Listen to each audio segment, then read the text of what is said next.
1 minute ago, mystery rapper nearly named Diddy loses control in court. The courthouse sat heavy under the gray Manhattan sky. It was just past 8:45 a.m., and already the crowd outside had started to swell. Journalists, curious civilians, and a few scattered fans, each craning their neck to glimpse a man whose empire once stretched from Bad Boy Records to Ciroc billboards in Times Square. But inside the federal courthouse in downtown New York, the mood was far from glamorous. A woman in a navy blazer with her hair pulled tight into a low bun walked briskly through the security gates.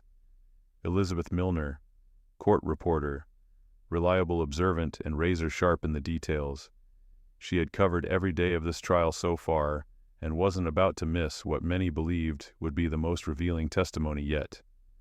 Sean Diddy Combs was back in court, this time not as a mogul, not as a public icon, but as a defendant accused under federal RICO statutes of operating a criminal enterprise involving coercion, exploitation, and high-level manipulation of artists, assistants, and intimate partners.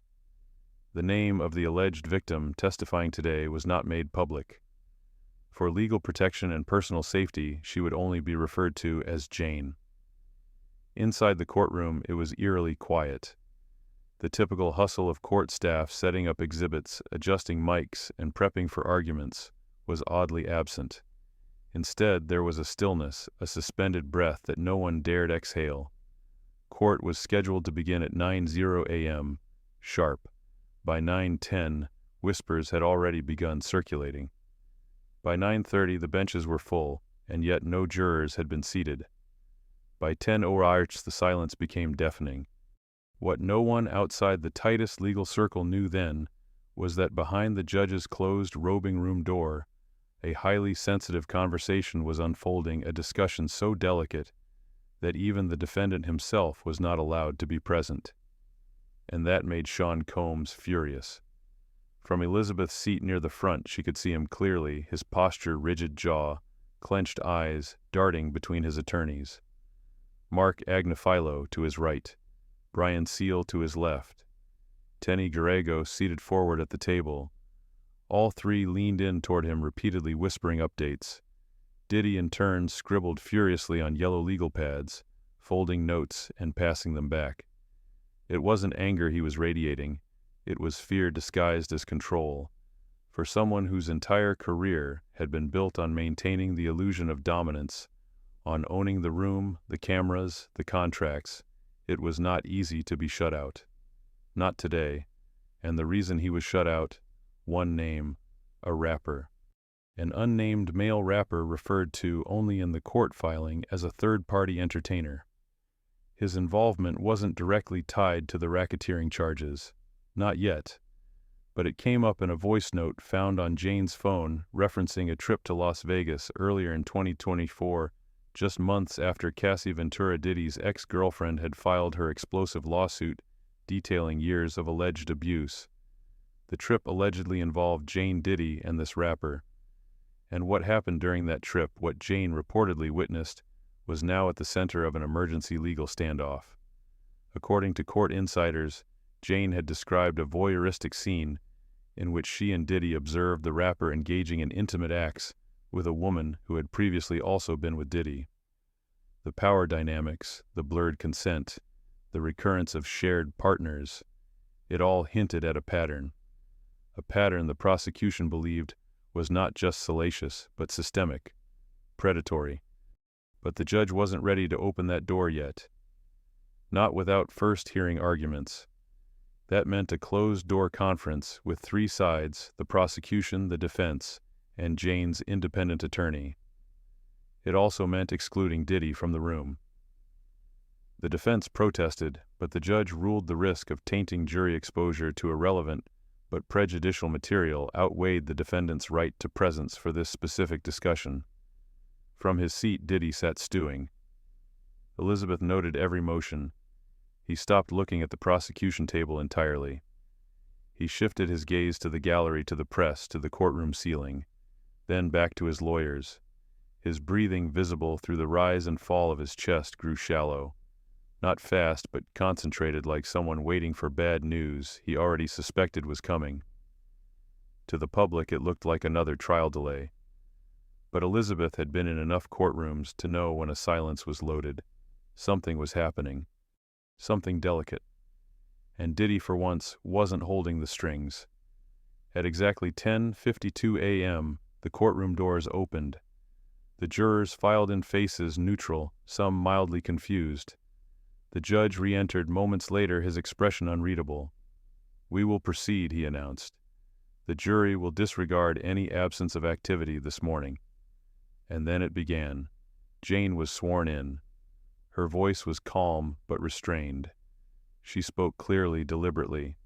She described her professional relationship with Sean Combs at first, how she started as a background figure, how she got pulled into special travel assignments, and how eventually those evolved into hotel nights she did not feel she could refuse.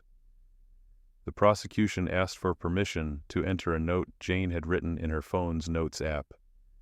Dated December 2023, shortly after Cassie's public lawsuit, the note was raw. It read, "I don't want to keep doing this, but I always say yes, because I owe him, because I'm afraid to say no. 98% of the time I don't want to go to the hotel." The courtroom went still. The defense objected immediately, arguing it should have been introduced during direct, not during redirect. The judge considered and said he would reserve ruling on whether the jury would be allowed to hear the note in full. For now it remained in limbo, much like Diddy himself. What was not in limbo, however, was the rising unease surrounding the unnamed rapper from Vegas. Elizabeth had picked up murmurs during the recess. People were speculating. Industry insiders suspected who it might be. A few even whispered he had once worked under Diddy's label, that if he spoke under oath, he could expose not only what happened in Las Vegas, but perhaps what happened years prior at other hotel rooms, other parties, other silenced victims. And that was the real danger. Because Diddy's greatest fear wasn't the testimony itself. It was the pattern it might confirm. Once the public saw the same blueprint play out across multiple witnesses, multiple locations, and now multiple celebrities, it would no longer be a case about a bad relationship or a misunderstood text. It would be evidence of a network, a method, a machine. Elizabeth watched Diddy closely as Jane continued. He didn't flinch, but he stopped writing. He looked straight ahead, not at her, not at the jury, just forward. Somewhere behind that stillness was calculation. A man once in full control, now counting every second of what he couldn't stop. By the time the courtroom broke for lunch, the temperature inside had shifted. Not physically, air conditioning hummed steadily overhead, but emotionally. Everyone felt it. Jurors no longer glanced around the room. They stared straight at Jane. Lawyers whispered more intently. Reporters typed faster. Even the bailiff leaned forward slightly in his chair. Jane's testimony wasn't just credible, it was unnerving. She didn't cry. She didn't raise her voice. But she told the kind of truth that comes from a place no camera ever sees. The kind that's been rehearsed in silence behind locked bathroom doors, whispered to no one until it finally spills under oath. Diddy hadn't spoken a word, but he didn't need to. He was present in every detail. When Jane described the first time she was invited to what she called a hotel night, she spoke without embellishment. "I wasn't told what it was," she said, "only that he expected me to go. The car picked me up, dropped me at the back entrance, and I was told which room to wait in. There were others there," she added. "Sometimes assistants, sometimes performers, sometimes strangers who said they were part of the label. But the instructions were always the same. Stay quiet, be ready, don't ask questions." The prosecution leaned in at that point. "When you say you felt obligated, what made you feel that way?" Jane paused. Then, with the same clarity she'd maintained all morning, answered, "Because saying no didn't feel like an option. You don't say no to someone who controls your income, your schedule, your image. He didn't have to threaten me directly. He made sure I knew he could replace me any time." As she spoke, Diddy scribbled something on a notepad, then slid it to his lawyer. It was the third note in 10 minutes. Elizabeth, seated 2 rows behind the defense table, took it in silently. His pattern hadn't changed. He wasn't reacting emotionally. He was strategizing, planning his next move in real time, trying to keep his hands on the steering wheel even now, even here. That more than anything was what struck her. This wasn't a man fighting for his innocence. This was a man fighting to control the narrative, even in shackles. Back on the stand, Jane was being asked about the voice note, the one she'd written to herself in December 2023. "I wrote it right after I saw Cassie's lawsuit on the news," she said. "It made me feel less crazy. I wasn't the only one. But it also made me realize I had let this happen to me for too long." The defense immediately objected to that phrasing, "let this happen," calling it inflammatory. The judge sustained, but the message was already in the room. Diddy's expression didn't change, but his grip on the edge of the table tightened. His fingers curled inward, then straightened again. The prosecution asked Jane to explain the phrase, 98% of the time I didn't want to go. What did she mean by that? "It means I didn't want to be there at all," she answered. "It means I said yes, but not because I wanted to. I said yes because I felt I had to. And that's not consent, that's survival." A hush fell across the courtroom. Even the stenographer stopped typing for half a second. The defense began cross-examination that afternoon. Lead attorney Mark Agnifilo stood buttoning his coat, adopting a measured, respectful tone. "Miss Doe," he said, "you testified that you continued working with Mr. Combs for years, that you traveled with him, stayed in luxury hotels, and attended events, correct?" Jane nodded. "You also texted him frequently, sometimes affectionately, sometimes joking. Would you agree with that?" "I would agree that I was trying to keep the peace," she said, "that I was trying not to upset him. That's what those texts were. So you're saying every positive interaction you had with him, every smile, every trip, every gift was under coercion?" "I'm saying context matters," she replied. "You're reading the words. I live the moments." There it was again, that disarming stillness. She didn't blink. She didn't retreat. She just told it the way it had been. And for Diddy, that was the real danger. Because once a pattern is spoken out loud, it becomes recognizable. Jane wasn't just painting a picture of isolated moments. She was outlining a system, a series of behaviors that by themselves could be dismissed as consensual, but stitched together under oath revealed something else entirely. A machine, one that Diddy had allegedly run for years. And now slowly but visibly that machine was breaking apart in public view. At one point during the afternoon session, the defense introduced a series of screenshots, text messages between Jane and a third party from early 2024, just before the Vegas trip. They were casual, friendly, nothing overtly alarming. "You seemed excited to go," Agnifilo pressed. "Is that fair to say?" "I was scared to say no," Jane replied. "But you said yes." "Because I was trained to." A low gasp from the gallery. The judge banged his gavel lightly. "No reactions, please." But the energy had shifted again. A word like trained doesn't disappear easily. It echoes. The final hour of testimony turned to the Vegas trip itself. Jane was hesitant at first, glancing at her attorney. "You don't have to name anyone," the prosecutor reassured. "Just tell us what happened." Jane inhaled. "There was another performer, a man. He's well known. They invited me to watch. I didn't want to. But Diddy insisted. Said it was part of the experience. Said I needed to stop being uptight." She looked down. "They said the girl was willing, but she didn't look willing. She looked numb." "And what did you do?" "I sat there. Because I was afraid of what would happen if I left." Elizabeth watched as one juror, a woman in her 40s, seated second row center, shook her head ever so slightly. Not in disbelief, but in recognition. Diddy didn't react, at least not outwardly, but his lawyers did. Another note passed, another whisper exchange. At 4:01 p.m., court was adjourned for the day. As people began to stand, stretch, whisper about what they'd just heard. Diddy remained seated, hands folded, staring straight ahead. For the first time, Elizabeth noticed he hadn't once looked at Jane. Not directly, not even when she described the Vegas room. It wasn't indifference, it was calculation. Because if he looked her in the eye even for a second, the jury might see something he couldn't mask: guilt, or worse, familiarity. So he didn't look, he passed notes. And in doing so, he told the jury something without saying a word. He was still trying to control the story. Even if it was no longer his to control, they say what happens in Vegas stays in Vegas. But not this time. Not when what happened had the potential to unravel decades of silence, control, and carefully managed reputation. Not when a single name, unspoken, sealed in a courtroom document, could tear open the past like a fault line cracking under pressure. Back in the courthouse, the tension that had been steadily building over the past week finally began to crystallize into something heavier. The testimonies had been devastating. Jane's words had landed like hammer blows.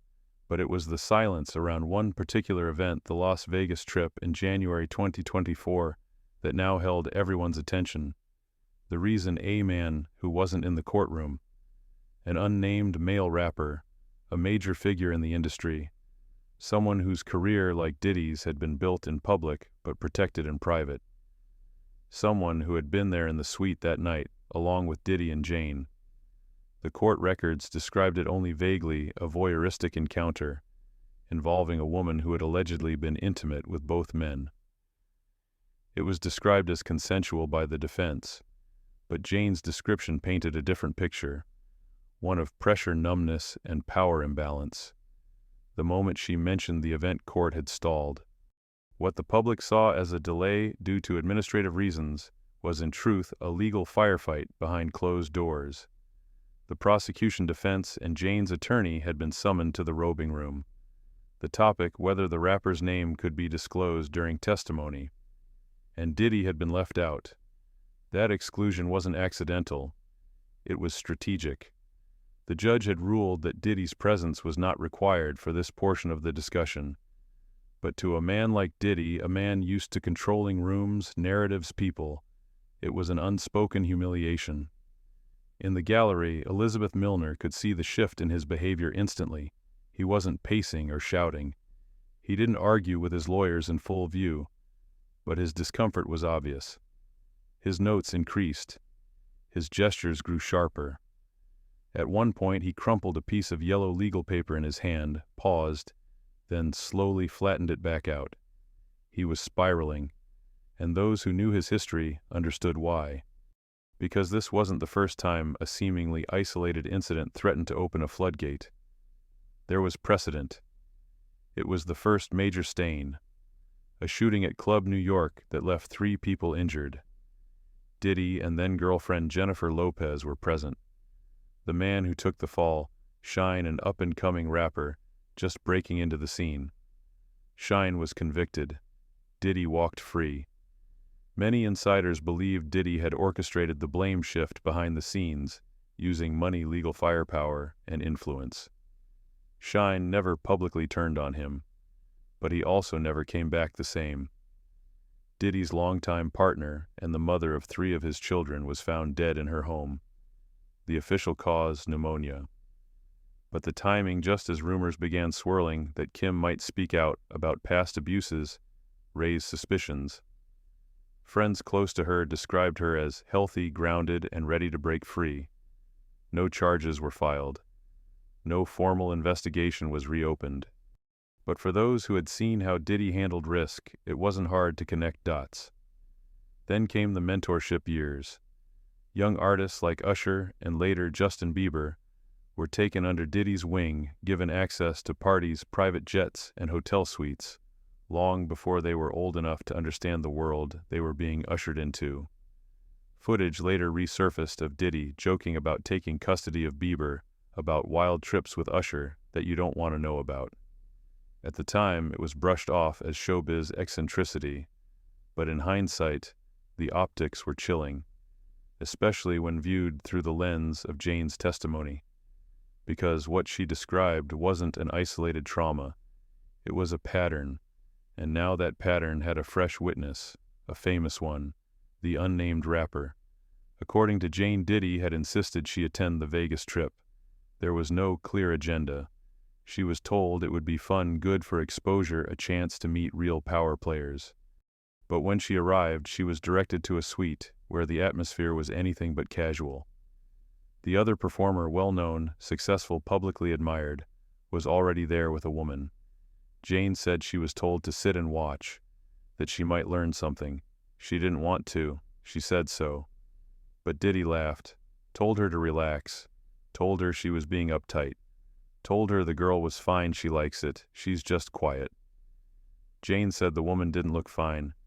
She looked vacant, like she wasn't really there. Jane sat frozen. Her instinct was to leave, but she didn't, because, as she explained, you don't just walk out on Diddy. The next morning she wrote another note to herself. That note never made it into evidence, but according to her lawyer, it was short and chilling. This isn't the first time. It's just the first time I stayed awake the whole night. In the days that followed, as whispers about the Vegas trip leaked into entertainment circles, Diddy grew increasingly agitated in court. Not publicly, but in subtle ways. He stopped making eye contact with the press. He stopped nodding at the jury like he did during earlier testimonies. And most tellingly, he started passing more notes to his lawyers, handwritten, folded, urgent. Elizabeth Milner had seen it before, not just with Diddy, but with other high-profile defendants. It was the behavior of someone trying to get ahead of something they couldn't stop. The rapper's identity was still sealed. But if the court ruled in favor of disclosure, or if the media got there first, everything could change. Because if that rapper testified even reluctantly, he might confirm Jane's version of events. Worse, he might try to distance himself from Diddy, something Diddy couldn't afford. A cooperative witness, even under pressure, could trigger a domino effect, a grand jury, a superseding indictment, a whole new set of charges tied not just to coercion, but to conspiracy. Diddy wasn't just worried about what Jane was saying. He was terrified of who else might start talking. In RICO cases, prosecutors don't have to prove every detail of every incident. They have to prove a pattern, a system, a coordinated structure. And that's exactly what Jane's testimony and the Vegas incident had begun to illustrate. She wasn't the only one. She may not even have been the first, but she was the first to survive it, document it, and say it in front of a federal judge. Now the prosecution had a roadmap. Jane had drawn it. All they needed was one more name to mark the destination, and Diddy knew it. He was no longer the center of the story. He was becoming the symbol, the avatar of everything the system had protected for decades. In the final moments of the day's hearing, the judge announced he would issue a ruling the next morning on whether Jane would be allowed to name the rapper directly. Diddy didn't react outwardly, but Elizabeth noticed he didn't pass any more notes. He just sat there, hands folded, eyes blank, breathing slowly, waiting for the walls to close in. Her name wasn't on the indictment. She hadn't testified. She hadn't even appeared in the courtroom. And yet Christina KK was everywhere, not in body but in implication, in whispers exchanged between attorneys, in the prosecution's deliberately vague references, in Diddy's reaction every time someone mentioned the word coordinator. Because KK wasn't just an assistant, she was the logistics, the gatekeeper, the one who booked the rooms, scheduled the travel, kept the guest list clean, and that made her dangerous. Both sides knew it. That's why up until now, they'd avoided calling her to the stand. For the prosecution, KK could become a liability if she chose to deny everything or plead the fifth. It would weaken their case. For the defense, putting her on the stand meant exposing her to cross-examination, and that everyone agreed was a risk too big to gamble, because KK knew everything. She had been with Diddy for years. She wasn't just a passive observer, she was trusted, embedded. She handled the kind of details only someone with full access could manage. Hotel keys, back entrances, payments, names that were never written down.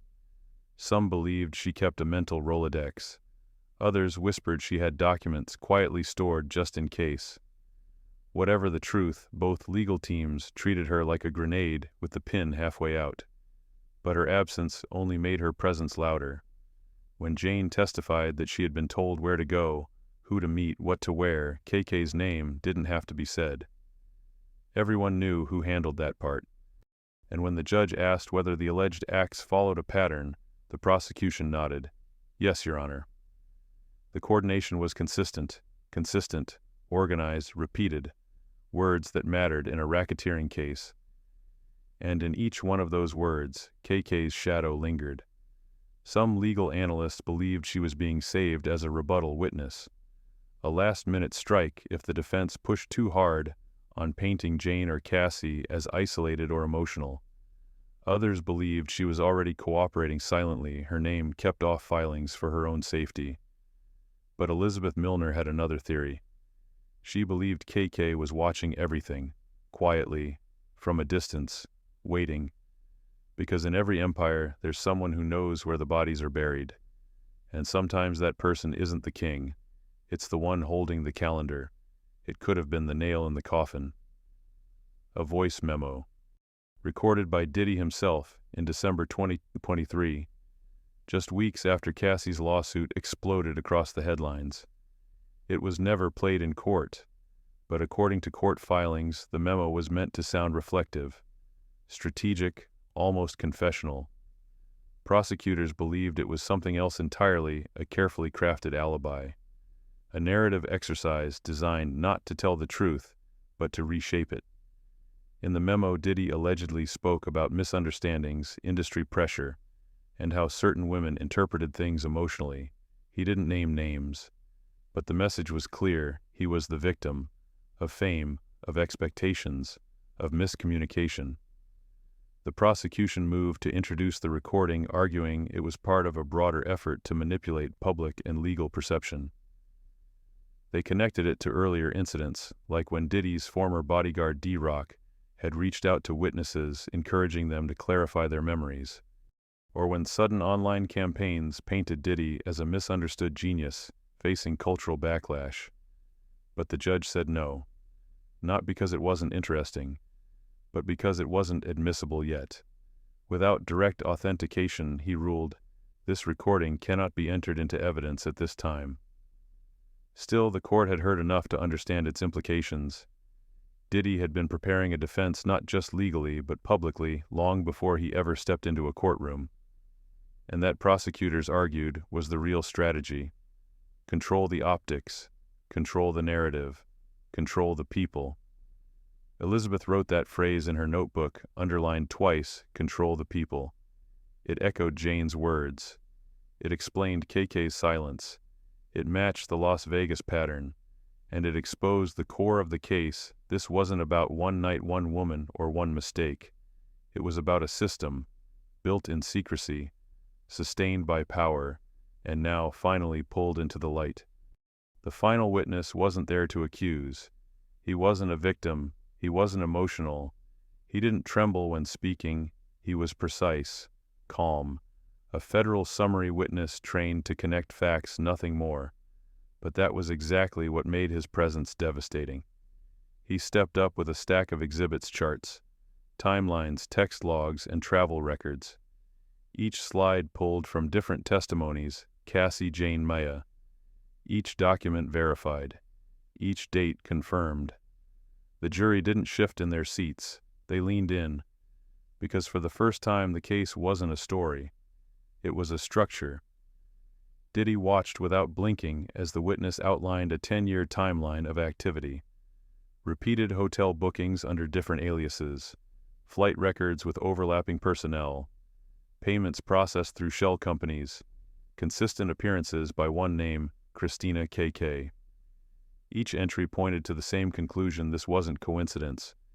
It was design, planned, maintained, hidden. And in the center of it all, silent, still expressionless, was Sean Diddy Combs. No note-passing now.